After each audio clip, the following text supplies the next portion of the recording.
teaching us on the first meeting about captivity. And I explained to us that captivity is an absence of God. The scripture says, where the Spirit of God is, there is what? There is what? So it means where the Spirit of God is, there shouldn't be a what? Captivity. So each time you see captivity in a place, what does it connote? The absence of what? Come on, come on. The absence of what? Because it said, where the Spirit of God is, there is what? So where the Spirit of God is not, what becomes there? He said, these are the horns that scattered Judah. And they said, nobody should what? Lift up his head. These are the lords, the principalities, the powers that said in this territory, nobody will lift up his head. Demonic principalities have authorities when God is not available. And we began explaining that this authority they have, this captivity comes because of a legal term. And the legal term is because of what? A consent. Are we together? Are we together?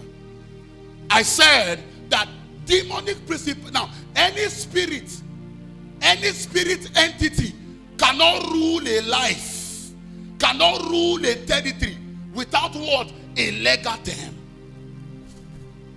Anytime you see an operation of a spirit in a place, whether godly or demonic, it is premised upon what? A legal term.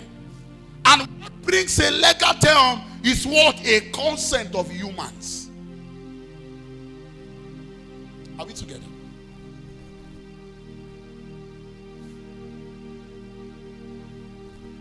And that's how we're saying last week that if you Amadioha cannot lay claim of your life if somebody in your family has not transacted with him.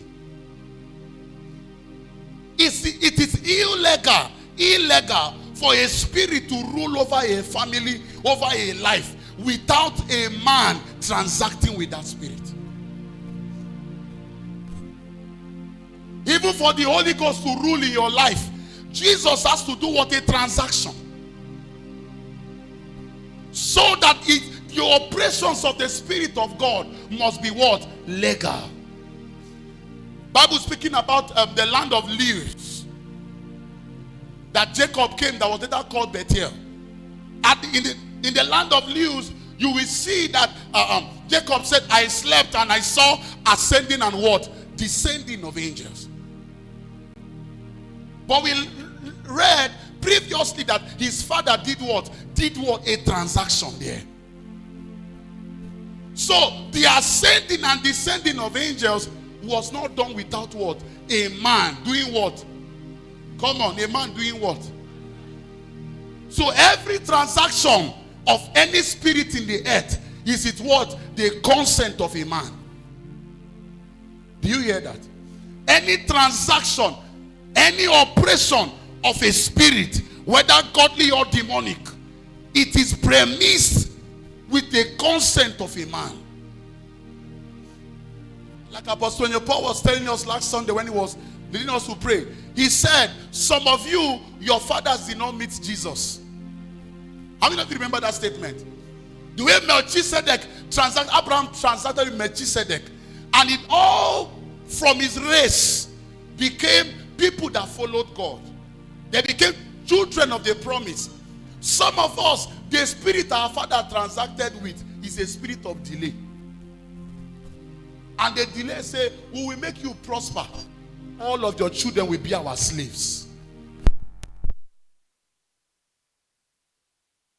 Certain battles, they don't even know how they happened. Bible says there's, and the teeth of the children has been set on edge.